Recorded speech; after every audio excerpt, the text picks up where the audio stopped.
என்னதான் 7.5 சனிக்குள்ள நீங்க என்ட்ரியே ஆயிருந்தாலும் 1 மாசத்துக்கு முன்னாடி என்னதான் வந்து ராசிநாதன் வந்து நீச்சம் அடைஞ்ச நிலையிலே இருந்தாலுமே சரி, புத்தாண்டு ஆரம்பிக்கும் போது எதை குறித்துமே கவலைவே படாம சூப்பரா இருக்கக்கூடிய ஒரே ஒரு ராசி. எல்லாரும் சொல்லுவாங்க, நான் எல்லா வீடியோலையும் சொல்லிட்டு இருக்கேன், ஜாக்பாட் வந்து ரிஷபத்துக்கு, ஜாக்பாட் வந்து துலாமுக்கு, ஜாக்பாட் கும்பத்துக்கு, மகரத்துக்கு, கடகத்துக்கு எல்லாம் சொன்னாலுமே ஹானஸ்டா நான் சொல்லணும் அப்படின்னா நிஜமான உண்மையான ரியாலிட்டியான இத்தனை நாளாக நீங்கள் ஆசைப்பட்டு தவிர்த்து கொண்டிருந்த யாரெல்லாம் வந்து இதுவரைக்கும் தொழில் தொடங்க வேண்டும் என்று நினைத்துக் கொண்டிருந்தீர்களோ அத்தனை பேருக்கும் தொழில் சத்தியமா சொல்றேன், யாரெல்லாம் மீடியா ஃபீல்ட்ல இருக்கீங்களோ, மேஷராசிக்காரங்க, யாரெல்லாம் ரியல் எஸ்டேட் பண்ணிட்டு இருக்கீங்களோ, யாரெல்லாம் வந்து சீருடை அணிந்த பணி செய்து கொண்டிருக்கிறீர்களோ, யாரெல்லாம் மருத்துவம் பார்க்கிறீர்களோ, யாரெல்லாம் வந்து வாக்கால் பிழைக்கக்கூடிய தொழில் செய்கிறீர்களோ, யாரெல்லாம் வந்து ஜோதிடராக இருக்கிறீர்களோ, யாரெல்லாம் வந்து தலைமைத்துவ பண்பு வகிக்கிறீர்களோ, யாரெல்லாம் வந்து பெண்களாக இருந்து முன்னேற வேண்டும் என்று துடித்துக் கொண்டிருக்கிறீர்களோ அத்துணை பேருக்கும்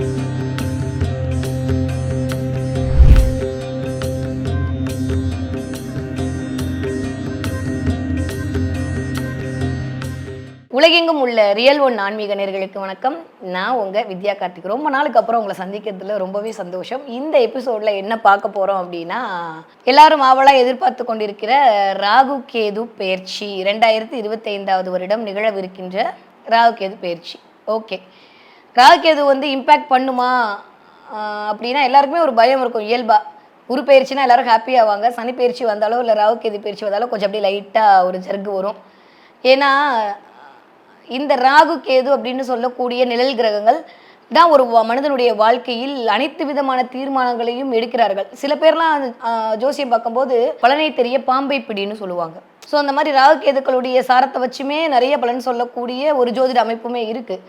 ராகு கேதெல்லாம் ஒன்றும் இல்லை, அது நிழல் கிரகம் தான், அது வந்து ஓரளவுக்கு இயங்கும் அப்படின்னு சொல்லக்கூடிய அமைப்புமே இருக்குது. உலக ரீதியாக பார்த்தோம் அப்படின்னா இந்த நிழல் கிரகங்களுடைய தாக்கம் அப்படின்றது ஒவ்வொரு மனிதருடைய வாழ்க்கையிலும் ஏதோ ஒரு ப்ளஸ்ஸையோ ஏதோ ஒரு மைனஸையோ தான் இண்டிகேட் பண்ணிக்கிட்டே இருக்குது. அதுதான் நிதர்சனம். ஏன்னா இதுதான் சூரிய சந்திரனுடைய நிழலாகவே கருதப்படுது இல்லையா? ஸோ மனோதிடம் பொருந்திய சந்திரனாகவும் ஆத்மகாரகனாகிய சூரியனுடைய நிழலாக இருக்கும்போது நம்மளுக்குள்ளே இயங்கக்கூடிய அத்துணை நிகழ்வுகளும் ராகு கேதுவின் வாயிலாக தீர்மானம் செய்யப்படுகிறது அப்படின்றது ஓரளவுக்கு ஒத்துக்கொள்ளக்கூடிய தன்மையாகத்தான் இருக்குது. ஓகே, இந்த அமைப்பில் இப்போ பறந்திருக்கக்கூடிய 2025வது வருடம் நிகழவிருக்கின்ற ராகு கேது பயிற்சி எனக்கு என்னவெல்லாம் கொடுக்க போகிறது, என்னுடைய ராசிக்கு என்ன மாதிரியான மாற்றங்களை தரப்போகிறது, எப்படி வந்து நான் இதை எதிர்கொள்ளலாம்.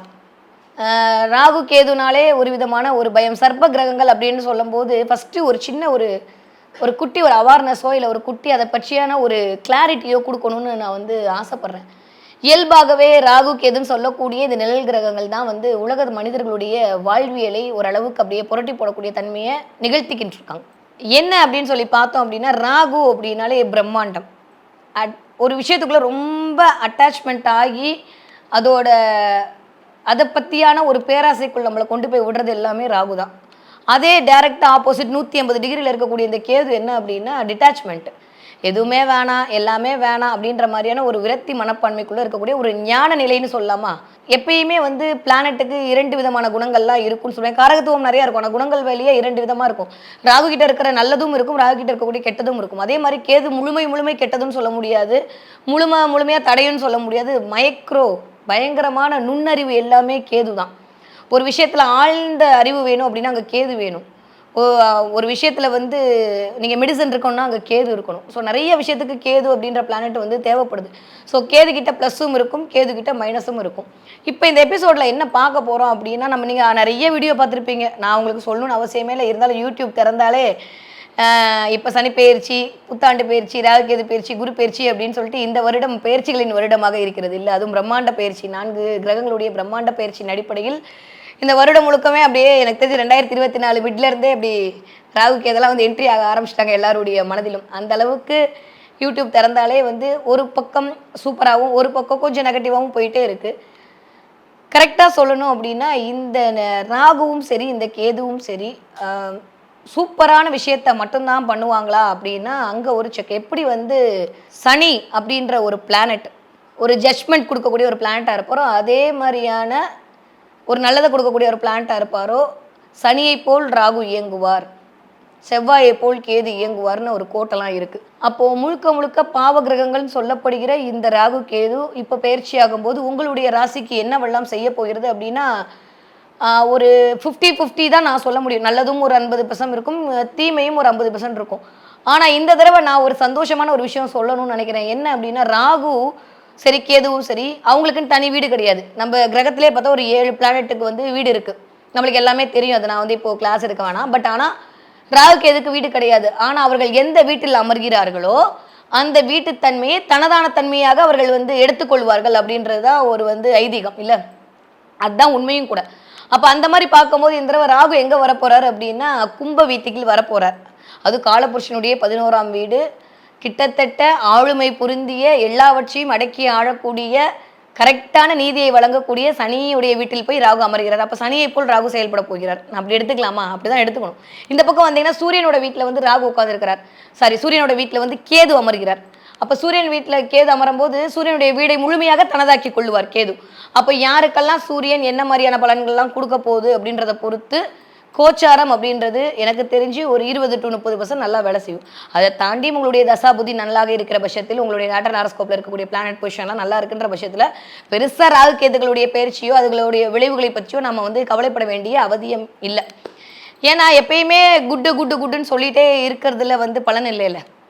இந்த இடங்களில் இந்த பிளானட் உங்களுக்கு சில சர்க்கிள்களை கொடுக்க போகுது. இந்த இடத்துல இந்த பிளானட் உங்களை தூக்கி விட போகுது. இதன் மூலமாக வரக்கூடிய தன்மையெல்லாம் அனுபவிச்சுக்கோங்க. இதன் மூலமாக வரக்கூடிய தன்மையில் கொஞ்சம் கவனமாக இருந்து கொள்ளுங்கள் அப்படின்னு சொல்கிறதுக்கு தான் நாங்களும் அஸ்ட்ராலஜி சொல்கிறோம். எல்லா ஜோதிடர்களும் அதைத்தான் வந்து பேசிகிட்டு இருக்காங்க. உங்கள்கிட்ட வந்து கொடுக்கக்கூடிய விழிப்புணர்வு அப்படின்றதோ உங்கள்கிட்ட வந்து பேசக்கூடிய விஷயமோ அப்படின்றதோ வந்து இந்த இடத்துல நீங்கள் கவனமாக இருக்காங்கப்பா, இந்த பிளானட் இந்த மாதிரியான விஷயத்தெல்லாம் பண்ண போகுது. இந்த பிளானட் உங்களுக்கு நீங்கள் கெடுதல் நினச்சிட்டு இருக்க பிளானட் கெட்டது கிடையாது. உங்களுக்கு அது அபரிவிதமான வளர்ச்சியை வந்து தூக்கி கொடுக்க போகுது. ஆனாலும் இந்த அபரிவிதமான வளர்ச்சியில் இருக்கும்போது கொஞ்சம் பார்த்து நடந்துக்கணும் அப்படின்ற மாதிரியான ஒரு அவேர்னஸை கொடுக்கறதுக்காக மட்டும்தானே பயிற்சி பலன்கள்லாம் சொல்லப்படுதே தவிர மற்றபடி வேற எதுவுமே கிடையாது. அதுதான் உண்மை. அப்போது இப்போ இருக்கக்கூடிய இந்த வரக்கூடிய மே மாதம் 18ஆம் தேதி நிகழவிருக்கின்ற ராகுகேது பயிற்சி ஒவ்வொரு ராசிக்கும் என்ன மாதிரியான தன்மையை கொடுக்க போகுது, இது வரைக்கும் வந்து நெகட்டிவாகவே சொல்லாத நான் இப்போ நெகட்டிவ்னு சொல்லலை, அதை கொஞ்சம் பாசிட்டிவாக எப்படி மாற்றுறதுன்றத மாதிரி பார்ப்போம். ராகு கேதுக்களை மட்டுமே வச்சு தான் இந்த ஒரு வருடம் இயங்க போதுன்னா இல்லை. ஏன்னா இந்த தடவை என்னன்னா எனக்கு ரொம்ப ஒரு சந்தோஷம் என்னன்னா இந்த ஒரு வருஷம் எல்லாருக்குமே நீங்கள் நான் பார்க்குறவங்க எல்லாருக்குமே ஹாப்பி. என்னன்னா குருவோட வீட்டில் போய் சனி அமர்றார், அதுவே சூப்பர். அப்போது அந்த சுபத்துவம் பொருந்திய ஒரு தன்மை சனியோட வீட்டில் வந்து ராகு அமரப் போகிறார். ஓகேவா? அது வந்து அதுவும் 11ஆம் வீடு. அப்போ சனி மாதிரி ராகு செயல்படுவார்னு சொல்லும்போது சனி தன்னுடைய ஆட்சி பலம் பொருந்திய வீட்டில் இருக்கிற மாதிரி தான் ராகு வந்து 11ஆம் வீட்டில் கொஞ்சம் ஆட்சி பலம் வாங்கி உட்கார போறாருன்னு போது ராகுடைய காரகத்துவம்லாம் பிரம்மாண்டமாக இயங்க போகுது. அப்போ ராகு அப்படின்ற பிளான்ட் என்ன பண்ண போகுதுன்னா எல்லாருக்குமே ஒரு பிரம்மாண்டத்தை கிரியேட் பண்ண போகுது அதன் காரகத்துவத்தின் வழியாக. அது என்னன்றதை வர வர ஒவ்வொரு ராசிகளுக்கும் நம்ம பார்ப்போம். கேது போய் சூரியனோட வீட்டில் அமர போறார். அப்போ ஆத்ம பலம் அப்படின்னு சொல்லக்கூடிய காலபுருஷனோட 5ஆம் வீடு. 5ஆம் வீடுன்னு சொல்றதே வந்து முதல்ல இறையருள் நிறைய இருக்குங்க 5ஆம் வீட்டுக்கு. அந்த 5ஆம் வீட்டில் போய் கேது அமர போறார். அதுவும் காலபுருஷனோட 5ஆம் வீடு, சூரியனோட வீடு, சிம்ம வீடு. அந்த வீட்டுக்குன்னு ஒரு ஸ்பெஷல் குவாலிட்டி இருக்கு. ஆரம்பிக்கும் போதே வந்துட்டு பெயர்ச்சி ஆகிறதுக்கு கொஞ்ச நாள் வரைக்குமே சூரியன் உச்சமாகக்கூடிய நிலையில் தான் இருக்கிறார். அதுக்கப்புறம் 2ஆம் வீட்டில் வந்து இருப்பார். ராகு கேது பெயர்ச்சி அப்போ கரெக்டாக வைகாசி மாதம் ஆரம்பிச்சிடும். சூரியன் வந்து ரிஷபத்தில் சஞ்சாரம் பண்ணிட்டு இருப்பாரு. ஒரு சூப்பரான ஒரு டைம் பீரியடோட தான் இந்த ராகு கேது பயிற்சி அப்படின்றது இருக்கு. ஏன்னா குருவோட சுபத்துவம். இன்னொரு ஒரு பெரிய ப்ளஸ் என்ன அப்படின்னா ஹானஸ்டாக சொல்லணும் அப்படின்னா இந்த ராகு பயிற்சியும் சரி இந்த சனி பயிற்சியும் சரி எனக்கு தெரிஞ்சு பெரிய பாதிப்பை உங்களுக்கு எனக்குன்னு இல்லை, நம்ம யாருக்குமே கொடுக்காது. அதுதான் உண்மை. ஏன்னா சுபத்துவமான சுபர் வீட்டில் இருக்காரு சனி, அதனால சுபத்துவமாக இயங்கிடுவார். ஓகே. இந்த பக்கம் ராகு முழு சுபரான குருவால் பார்க்கப்படுகிறார். அதுதான் வந்து இருக்கிறதுலே டாப் கிளாஸ். ராகுவோட வீட்டுக்கு அதாவது குருவோட வீட்டுக்கு ராகு வர்றது அப்படின்றது ஒரு வகையான ஒரு பலனை கொடுத்தாலுமே ராகுவை வந்து அங்கேருந்து குரு கண்ட்ரோல் பண்ணுறாரு அப்படின்னு சொல்லும்போது அது இன்னொரு வகையான ஒரு பலன் இல்லையா? அப்போ 2 விதமான பலனில் வந்து சூப்பராக இருக்க போகுது. வாங்க ஒவ்வொரு ராசிக்கும் இந்த ராகு கேது பயிற்சி என்ன மாதிரியான பலாபலனை கொடுக்க போகுதுன்னு நம்ம பார்க்கலாம். தன்னுடைய மனோதிடத்தால் தன்னுடைய செயல்களால் மேன்மை அடைய துடிக்கும் மேஷராசி நேயர்களே, எப்பயுமே வந்து நான் ஒரே ஒரு விஷயம் சொல்ல போனால் 2-5 கோட்டெல்லாம் கொடுக்குறேன் அப்படின்னா சூப்பரான டைம் பீரியடு இனிதே ஆரம்பம் அப்படின்னு தான் சொல்லணும். என்னதான் 7.5 சனிக்குள்ளே நீங்கள் என்ட்ரியே ஆயிருந்தாலும் ஒரு மாதத்துக்கு முன்னாடி என்னதான் வந்து ராசிநாதன் வந்து நீச்சம் அடைஞ்ச நிலையிலே இருந்தாலுமே சரி புத்தாண்டு ஆரம்பிக்கும் போது எதை குறித்துமே கவலைவே படாமல் சூப்பராக இருக்கக்கூடிய ஒரே ஒரு ராசி என்னன்னா எனக்கு தெரிஞ்சு மேஷராசி தான். எல்லாரும் சொல்லுவாங்க, நான் எல்லா வீடியோலையும் சொல்லிட்டு இருக்கேன் ஜாக்பாட் வந்து ரிஷபத்துக்கு, ஜாக்பாட் வந்து துலாமுக்கு, ஜாக்பாட் கும்பத்துக்கு, மகரத்துக்கு, கடகத்துக்கு எல்லாம் சொன்னாலுமே ஹானஸ்ட்டாக நான் சொல்லணும் அப்படின்னா நிஜமான உண்மையான ரியாலிட்டியான இத்தனை நாளாக நீங்கள் ஆசைப்பட்டு தவிர்த்து கொண்டிருந்த அத்துணை சௌபாகியங்களும் அடையக்கூடிய ஒரு ராசியாக எது இருக்குது அப்படின்னா மேஷ ராசி தான். ஏன்னா 3ல் குரு, இந்த பக்கம் வந்து 12ல் சனி, வேற என்ன வேணும்? 10க்கு 11ல் ராகு, இந்த பக்கம் 5ல் கேது. சூப்பரான டைம் பீரியடுங்க. எனக்கு தெரிஞ்சு மேஷராசிக்காரங்களுக்கு 11ல் ராகு வருதல் அப்படின்றது ஆசைகள் அனைத்தும் பூர்த்தியாகக்கூடிய இடம். 11ஆம் இடமே அபிலாஷை தாங்க. நிறையா பேர் தொழில் முன்னேற்றம் அடைய போகிறீங்க. பிரம்மாண்டமான வளர்ச்சியாக இருக்க போகுது. இந்த 11ஆம் வீடு அப்படின்னு சொல்கிறது வந்து சும்மா சாதாரண வீடெல்லாம் இல்லை. உங்கள் அண்ணன் தம்பிகள் மூலமாக உங்களுக்கு ஒரு அனுகூலம் கிடைக்க போகுது. ஏன்னா அங்கிருந்து குரு வேற பார்க்க போகிறாரு. அப்போ இந்த குரு ராகு சேர்க்கை அப்படின்றதே வந்து என்னதான் அது ஒரு மாதிரியான குரு சண்டால யோகமாகவே கருதப்பட்டாலுமே அது குரு சண்டால யோகம்லாம் கிடையாது. எனக்கு கேட்டு குரு முழுக்க முழுக்க தன்னுடைய பார்வையை பலத்தால் அசுவராகிய ராகுவை சுபத்துவப்படுத்த போகிறார். அப்போ என்ன பண்ண போகிறாருன்னா ராகு மேஷராசிக்கு நன்மைகளை மட்டுமே தரப்போகிறார். 11ஆம் இடம் வழுக்க போகிறது. ஹியூஜ் ஃப்ரெண்ட் சர்க்கிள், பறந்துபட்ட ஒரு ஏரியா, பயங்கரமான ஒரு கம்யூனிகேஷன் ஸ்கில்லு, என்ன சொல்லுவாங்க, ஒரு பப்ளிசிட்டி கிடைக்க போகுது. அவ்வளோதான் நான் சொல்லணும்னா. நீங்கள் செய்கிற எல்லா தொழிலையுமே முன்னேற்றம். என் ராகு பிரம்மாண்ட வளர்ச்சி கொடுக்கறதுக்கு யாருக்கு தயாராக இருக்கிறாரோ இல்லையோ கண்டிப்பாக 100 விழுக்காடு மேஷராசிரியர்களுக்கு தயாராக இருக்கிறார். நீங்கள் வந்து கவலையே படுறதுக்கு ஒன்றுமே இல்லை. சனி 12ல் போய் சுபவிரயமாக கொடுக்க போகிறார். சுபவிரயம் பண்ணால் என்னங்க, நான் வந்து ஒரு தொழில் பண்ணணும், அந்த தொழில் வந்து எனக்கு பிரம்மாண்ட வெற்றி கிடைத்தால்தான் அந்த தொழிலில் நான் வந்து இன்வெஸ்ட் பண்ணதுக்கான ஒரு அர்த்தம், அந்த தொழிலை வந்து நான் பண்ணுறதுக்கான ஒரு அர்த்தம். கரெக்டு தானே? அப்போது இந்த பக்கம் குரு உட்காந்து என்ன பண்ண போகிறார், அப்படியே 2ஆம் வீட்டில் தனத்தை கொடுத்துட்டு இருந்தவர் அடுத்து 3ஆம் வீட்டுக்கு போயிட்டு இத்தனை நாள் உழைச்ச உழைப்புக்கான கிரெடிட்டை கொடுக்க போகிறாரு. அதை தாண்டி நிறைய வந்து கம்யூனிகேஷனை கொடுக்க போகிறாரு, நிறைய தரவுகளை கொடுக்க போகிறார், நிறையா கான்டாக்டை கொடுக்க போகிறாரு. இதெல்லாம் கிடச்சி டெவலப் பண்ணி அந்த பிஸ்னஸை கொண்டு வரணும் அப்படின்னா அதுக்கு ஒரு லாபம் வரணும்ல. அந்த லாபத்தை கொடுக்கக்கூடிய ஆளாக யார் இருக்க போகிறா அப்படின்னா ராகு இருக்க போகிறார். ராகு மாதிரி கொடுக்கறதுக்கு ஒருத்தர் பிறந்து வரணும். யூஸ்வலாக சொல்லுவாங்க ராகு வாரை கொடுப்பாரும் இல்லை, கேது மாதிரி கெடுப்பாரும் இல்லைன்னு. ராகு கொடுக்கணும்னு முடிவு பண்ணிட்டாருன்னா சனியெல்லாம் மிஞ்சிடுவார். சனி கொடுத்தால் எவர் தடுப்பாருன்ற மாதிரி இருக்கும். அப்போ ராகு கொடுத்தா சனியாலேயே தடுக்க முடியாது, அந்த அளவுக்கு வந்து கொடுப்பாரு. ஆனால் அது ஒரு மாயமான கிரகம்ல, கொஞ்சம் மாயமாக கொடுக்கும். அது முழுமையாக அனுபவிக்க முடியுமா அப்படின்னா அதை நம்ம எப்படி அதை எடுத்துக்கொள்கிறோம் என்பதை பொறுத்து இருக்குது. புரியுதா? அப்போ இந்த தடவை ராகு என்ன பண்ண போகிறாருன்னா இந்த ஒரு வருடம் கண்டிப்பாக மேஷராசினார்களுக்கு ஜாக்பாட்டுன்னு தான் நான் சொல்லுவேன். பயங்கர வெற்றி, பிரம்மாண்ட வெற்றி, தொழில் வெற்றி. யாரெல்லாம் வந்து இதுவரைக்கும் தொழில் தொடங்க வேண்டும் என்று நினைத்து கொண்டிருந்தீர்களோ அத்தனை பேருக்கும் தொழில் முன்னேற்றம் கிடைக்கப் போகிறது. சத்தியமாக சொல்கிறேன், யாரெல்லாம் மீடியா ஃபீல்டில் இருக்கீங்களோ மேஷராசிக்காரங்க, யாரெல்லாம் ரியல் எஸ்டேட் பண்ணிட்டு இருக்கீங்களோ, யாரெல்லாம் வந்து சீருடை அணிந்த பணி செய்து கொண்டிருக்கிறீர்களோ, யாரெல்லாம் மருத்துவம் பார்க்கிறீர்களோ, யாரெல்லாம் வந்து வாக்கால் பிழைக்கக்கூடிய தொழில் செய்கிறீர்களோ, யாரெல்லாம் வந்து ஜோதிடராக இருக்கிறீர்களோ, யாரெல்லாம் வந்து தலைமைத்துவ பண்பு வைக்கிறீர்களோ, யாரெல்லாம் வந்து பெண்களாக இருந்து முன்னேற வேண்டும் என்று துடித்து கொண்டிருக்கிறீர்களோ அத்துணை பேருக்கும் மிகச்சிறந்த எதிர்காலம் வரக்கூடிய காலகட்டமாகத்தான் இந்த ராகுவோட பயிற்சி அப்படின்றது மேஷராசிக்கு இருக்குது. ஹானஸ்டான ரிவ்யூ அது மட்டும்தான். ஆனால் எதில் கொஞ்சம் கவனமாக இருக்குன்னா இந்த பக்கம் கேது 5ஆம் இடத்துல இருக்கிறனால கொஞ்சம் நம்ம அப்படியே பப்ளிசிட்டி ஆக போகிறோம், நிறைய கான்டெக்ட் கிடைக்க போகுது, நம்ம தொழிலை முன்னேற்ற போகிறோம், வாட் நெக்ஸ்ட்னு ஓடும்போது வீட்டை கொஞ்சம் கவனிக்காமல் விடுவோமா, அந்த மாதிரியான சூழல் வருவதற்கான நேரம். 5ஆம் இடத்தில் கேது அமர்தல். 5ல் கேது வரும்போது என்ன ஆகும்னா சின்ன சின்ன மென்டலியான ஒரு டிஸ்டர்பன்ஸ் கொடுக்கும், குழந்தைகள் மீதான ஒரு சின்ன சின்ன வெறுமையை கொடுக்கும், சிந்தனை அப்படின்ற இடத்துல ஒரு மாதிரியான டீப் அனலைஸ்மெண்ட்டுக்குள்ளே போயிடும்.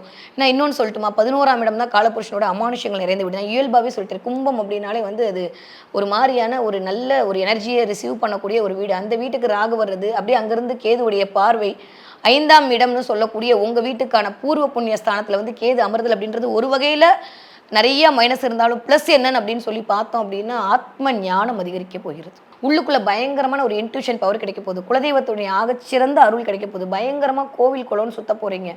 உடம்பை மட்டும் பார்த்துக்கணும், அது எக்ஸ்பெஷலி வயிறை பார்த்துக்கணும். வயிறு காட்டு இதெல்லாம் வந்து பார்த்துக்கொள்ள வேண்டிய 5ஆம் இடம்னால இதெல்லாம் இண்டிகேட் பண்ணக்கூடிய இடம் தான். அதனால் வயிறு இதெல்லாம் பார்த்துக்கணும். தூக்கம் அப்படின்ற இடத்துல ஏதோ ஒரு டிஸ்டர்பன்ஸை கொடுக்கறதுக்கு ரெடியாக இருக்குது, அதனால் அதை பார்த்துக்கணும். சிந்தனையில் ஒரு சின்ன சின்ன தடுமாற்றம். திரும்ப கேதுவோடைய 3ஆம் பார்வை, கேதுக்கு பார்வை இருக்குன்னு சொல்கிறது ஒரு பாறை இருக்கட்டும், கேதுக்கு பார்வை இல்லைன்னு சொல்கிறது ஒரு சாரம் இருக்கட்டும். நம்ம அப்படி சும்மா ஒரு ஜென்ரலாக ஓவரலாக எடுத்துட்டோம் அப்படின்னா கேதுவோடைய முன்பின் 3ஆம் பார்வைகள் பார்க்கக்கூடிய இடமுமே ரொம்ப ரொம்ப நல்லா தான் இருக்குது. ஸோ கவலைப்படுற மாதிரி மேஷராசிக்காரங்களுக்கு எதுவுமே இல்லை, எல்லாமே தொடங்க போகுது. இதுவரைக்கும் நீங்கள் பார்க்காத அபரிவிதமான லாபத்தை நீங்கள் பார்ப்பதற்கான முறையான சரியான நேரம் இனிதே ஆரம்பம். 2025ஆவது வருடம் யாருக்கு நிஜமாவே புத்தாண்டோ தமாக்காவோ தெரியாது. எனக்கு தெரிஞ்சு மேசராசிக்காரங்களுக்கு தூள் தமாக்கா தான். அமைதியாக இருந்துக்கிட்டு காரியத்தை சாதிக்கக்கூடிய நபர்களாக நாட்களாக நகரப்போகிறது யாருக்கு அப்படின்னா மேஷராசிக்காரங்களுக்கு தான். ஏன்னா பிளான்ட்ரி பொசிஷன் சூப்பராக இருக்குங்க, கவலைப்படுறதுக்குலாம் ஒன்றுமே இல்லை. 11ல் ராகு அமருக்கும் போது அவர் கொடுக்காம வேற யார் கொடுப்பா? லாபத்தை கொடுக்கக்கூடிய இடத்துல ராகு அமர்ந்திருக்கிறார். இயல்பாகவே ராகு பிரம்மாண்டம், லாபத்தில் உட்காந்தா பிரம்மாண்டமான லாபம், பிரம்மாண்டமான வெற்றி, பிரம்மாண்டமான ஒரு சொல்லுவாங்களா மாபெரும் சபையில் நீ நடந்தால் உனக்கு மாலைகள் இளவேணுன்ற மாதிரி மேஷராசிக்காரங்க போகிற இடமெல்லாம் வந்து புகழடைய போகிறீங்க. நீங்கள் ஒரு சின்ன அப்பார்ட்மெண்ட்ஸில் இருந்தால் கூட அந்த அப்பார்ட்மெண்ட்ஸில் நீங்கள் ஒரு 100 பேருக்கு தெரியக்கூடிய மதிப்பிடக்கூடிய ஆளாக இருப்பீங்க. ஏன்னா 11ஆம் இடம்ன்றது நான் சொன்ன மாதிரி ஹியூஜ் ஃப்ரெண்ட்ஸ், ஹியூஜ் பெரிய பறந்துபட்ட ஒரு உலகம். அது 3ஆம் இடம் சொல்லக்கூடிய இந்த முயற்சி ஸ்தானம், தைரியஸ்தானம், வீரியஸ்தானத்தில் உட்காந்து குரு அப்படியே ராகு அங்கேருந்து தன்னுடைய பார்வையால் ஒரு பக்கம் அப்படியே மிளற செய்யும் போது உங்களுடைய முயற்சிகள் அனைத்தும் பலித்தமாகும். நீங்கள் போடுற சின்ன எஃபெக்ட் கூட பிரம்மாண்ட வெற்றியை கொடுக்கறதுக்கான நேரத்தை இந்த புத்தாண்டு இந்த ராகு பயிற்சி கிரியேட் ஆக போகுது. ஹானஸ்ட்டாக சொல்லணும்னா இந்த ராகு பயிற்சியை முறையாக சரியாக நீங்கள் பயன்படுத்திக்கிட்டீங்க அப்படின்னா ஒரு 20-25 வருஷத்துக்கான வித்தை இப்பயே போட்டு சூப்பராக லைஃப்பில் செட்டில் ஆகிடுவீங்க.